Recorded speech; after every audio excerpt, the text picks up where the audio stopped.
ایک صحابی تھا حضور کا، اس کا ظاہر نام تھا، وہ دیہات کی ترکاریاں لاتا اور مدینے میں بیچتا، اور حضور علیہ الصلوۃ والسلام شہر کی چیزیں اسے تحفے میں دیتے۔ ایک دن وہ کوئی چیز بیچ رہا تھا، حضور پیچھے سے گئے، چپکے سے جا کے اس کی آنکھوں پہ ہاتھ رکھ لیا۔ یہ کبھی آپ نے بھی کیا ہوگا، اس کو کہتے ہیں کولی بھرنا۔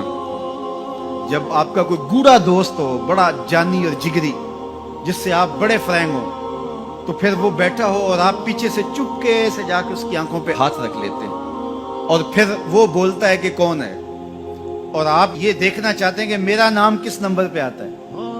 بات تو کرتا ہے کہ جناب تجھے یاد رکھتا ہوں، تو آج میں نے ہاتھ رکھے ہیں تو ظاہر اپنے قریبی دوستوں کا نام لے گا، تو میں کس نمبر پہ آتا ہوں۔ تو کسی کی کولی بھرنے کا مطلب یہ ہوتا ہے میں دیکھوں تو صحیح اس کو میرے سے محبت کتنی ہے۔ تو اللہ اکبر، وہ بیٹھا تھا، حضور پیچھے سے گئے، چپکے سے جا کے اس کی کولی بھر لی۔ اب حضور کے ہاتھ آنکھوں پہ آئے ہوں اور سینے تک ٹھنڈ نہ گئی ہو، یہ کیسے ہو سکتا ہے؟ اس کو نہ پتا چلا ہو کہ حضور ہے، بلکہ حدیث میں آتا ہے کہ وہ بولتا نہیں۔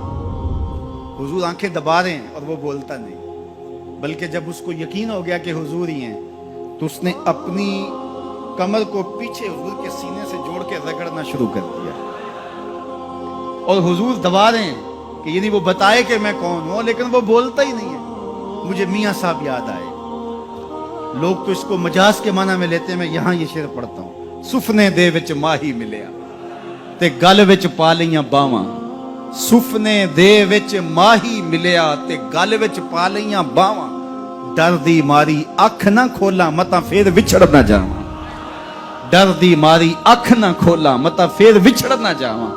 تو حضور آنکھیں دبا رہے ہیں اور وہ نہیں بولتا۔ حضور خود ارشاد فرمایا، اس غلام کو کون خریدے گا؟ تو اس نے کہا حضور مجھے کس نے خریدنا ہے، میں تو بہت سستا ہوں۔ فرمایا تو بہت مہنگا ہے۔ اللہ اکبر، تو اللہ کے ہاں بہت مہنگا ہے۔ تو حضور یوں بھی پیار کیا کرتے۔ تو نام کوئی اور تھا، حضور نے لاٹ سے کہا ذوالیدین، او دو ہاتھوں والے، نام ہی دو ہاتھوں والا پڑ گیا۔ ایک دن کسی نے حضرت ذوالیدین سے پوچھا کہ یہ تو حضور نے لاٹ سے کہا ذوالیدین، لوگوں نے بھی کہنا شروع کر دیا، نام تو تمہارا کوئی اور ہوگا، بتاؤ تمہارا اصل نام کیا تھا؟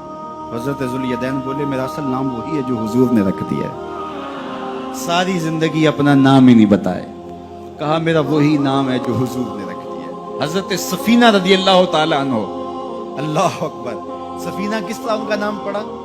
نام اس طرح پڑا کہ جب قافلہ چلتا تھا تو حضرت سفینہ جو ہے وہ پیچھے رہتے، حضور نے کہا کہ تم ذرا پیچھے رہو، قافلے میں سے کسی شخص کی کوئی چیز گری پڑی ہو تو وہ اٹھا لیا کرو۔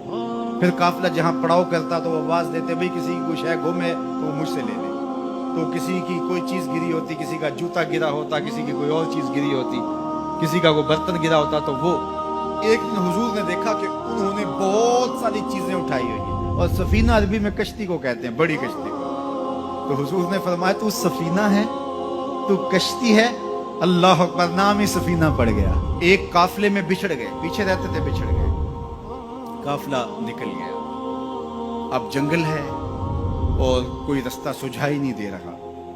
خیر کیا دیکھا کہ ایک شیر ہے، انسانی بو سونگ کے حملہ آور ہونے کے لیے آگے بڑھا۔ تو شیر جب قریب آیا نا اور حملہ کرنے لگا، تو حضرت سفینہ نے شیر کو کیا کہا، سن لو ذرا۔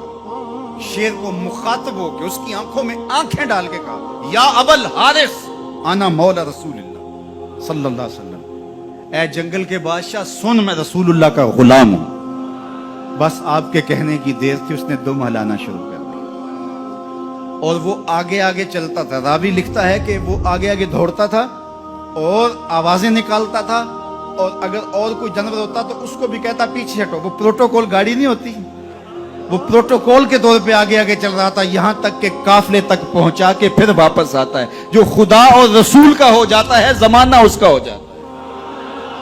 تو کہا کہ تم کس کی تلاش میں لگے ہو، آؤ ذرا ان کے ہو کے تو دیکھو۔